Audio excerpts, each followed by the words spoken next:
Assalamualaikum warahmatullahi wabarakatuh. Perkenalkan, nama saya Bambang Ramadan. Saya akan menjelaskan tentang generasi binary tree dan trapezoid. Pengertian tree atau pohon merupakan salah satu bentuk struktur data tidak linear yang menggambarkan hubungan yang bersifat hierarkis antara elemen-elemen. Tree bisa didefinisikan sebagai kumpulan simpul atau node dengan satu elemen khusus yang disebut root dan node lainnya. Struktur data tree terdiri atas kumpulan simpul atau node di mana tiap-tiap simpul dan tree digunakan untuk menyimpan nilai dan sebuah list rujukan ke simpul lain yang disebut simpul anak. Tiap-tiap simpul dari tree akan dihubungkan oleh sebuah garis hubung yang dalam istilah teknis disebut edge. Di samping kanan adalah gambarnya. Kemudian di sini ada karakteristik dari tree. Yang pertama, penjelajahan data pada tree dilakukan oleh algoritma depth first dan breadth first. Yang kedua, tidak ada loop dan circuit. Yang ketiga, tidak memiliki shell loop.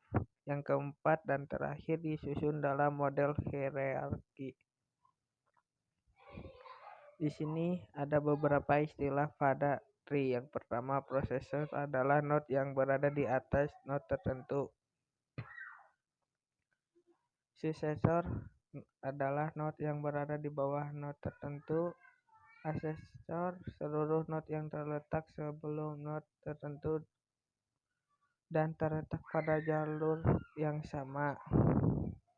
Decline, seluruh node yang terletak setelah node tertentu dan terletak pada jalur yang sama.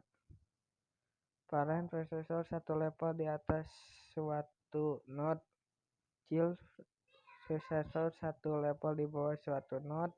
Sibling, node yang memiliki parent yang sama. Subtree, suatu benda beserta descendant-nya. Size, banyaknya node dalam suatu tree. Height, banyaknya tingkat dalam suatu tree. Root, node khusus yang tidak memiliki predecessor. Leaf, node dalam tree yang tidak memiliki successor. Degree, banyaknya child dalam suatu node. Forest, kumpulan dari tree. Dan div, hasil tingkat node maksimum dikurang 1. Jenis-jenis binary tree. 1. General tree. Struktur data yang tidak memiliki batasan jumlah node pada hierarki tersebut disebut general tree. Setiap simpul atau node bebas memiliki berapapun child node.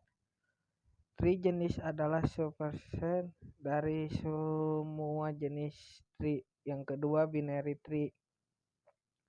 Binary tree adalah jenis tree yang simpulnya hanya dapat memiliki paling banyak 2 simpul anak. Kedua simpul tersebut bisa disebut simpul kiri dan simpul kanan. Tree tipe ini lebih populer daripada jenis lainnya. Yang ketiga, balance tree. Apabila tinggi dari subtree sebelah kiri dan subtree sebelah kanan sama, atau kalaupun berbeda hanya berbeda 1, maka disebut sebagai balance tree. Yang keempat, binary tree.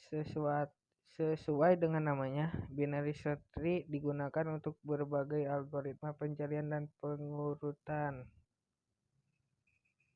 Yang pertama, full binary tree. Full binary tree adalah binary tree yang tiap node-nya memiliki 2 child dan tiap subtree harus mempunyai panjang path yang sama, seperti gambar yang di bawah.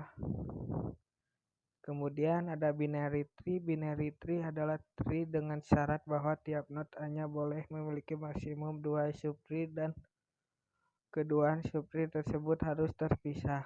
Sesuai dengan definisi tersebut, maka tiap node dalam binary tree hanya boleh memiliki paling banyak 2 child. Contohnya di atas.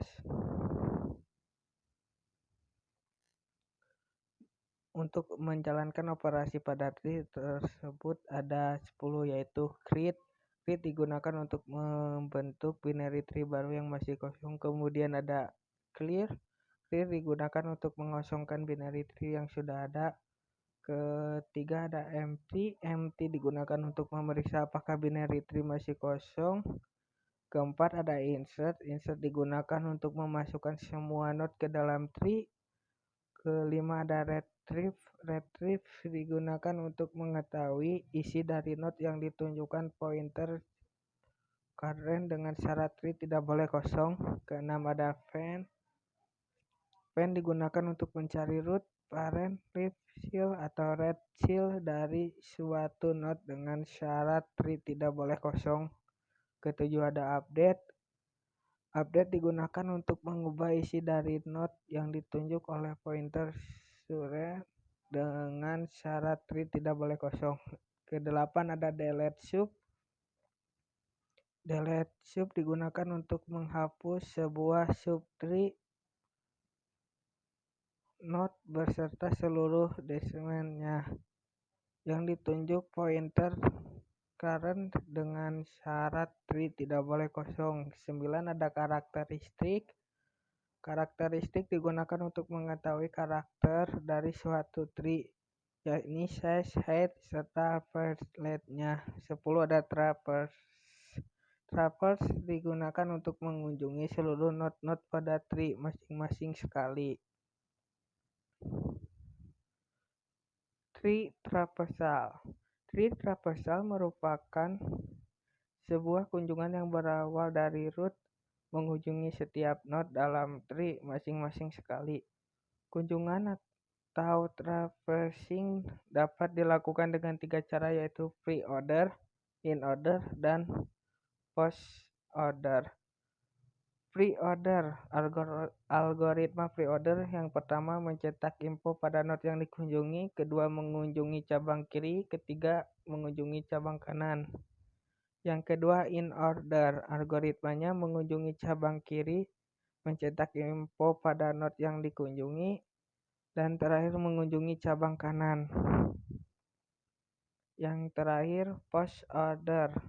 Algoritmanya mengunjungi cabang kiri, mengunjungi cabang kanan, mencetak info pada node yang dikunjungi, dan terakhir ada bit preset atau BFS dan deep preset atau DFS. Yang pertama, bit preset atau BFS merupakan proses searching pada semua node yang berada pada level atau hierarki yang sama terlebih dahulu sebelum melanjutkan proses searching pada node di level berikutnya. Contohnya seperti gambar yang ada di atas. Kemudian ada depth first search atau DFS. DFS adalah salah satu algoritma penelusuran struktur tree berdasarkan kedalaman. Simpul ditelusuri dari root kemudian ke salah satu simpul anaknya.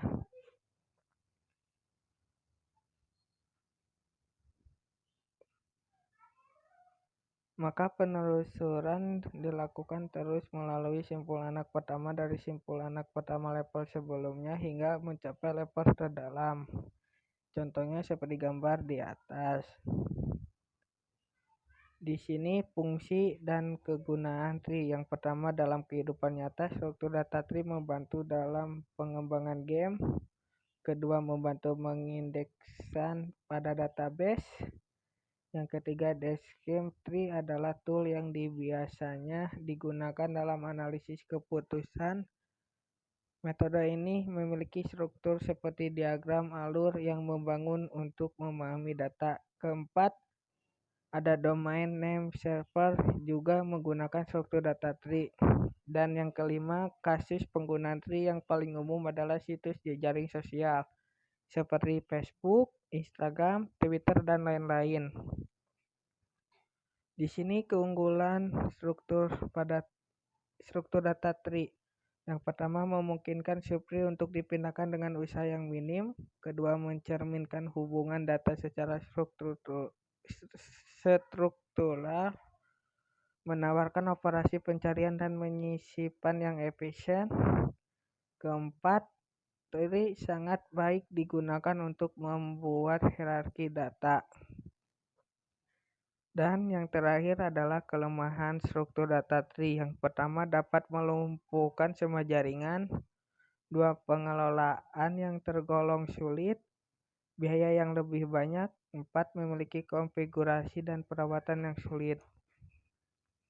Sekian dari saya, bila ada kesalahan mohon maaf. Wassalamualaikum warahmatullahi wabarakatuh.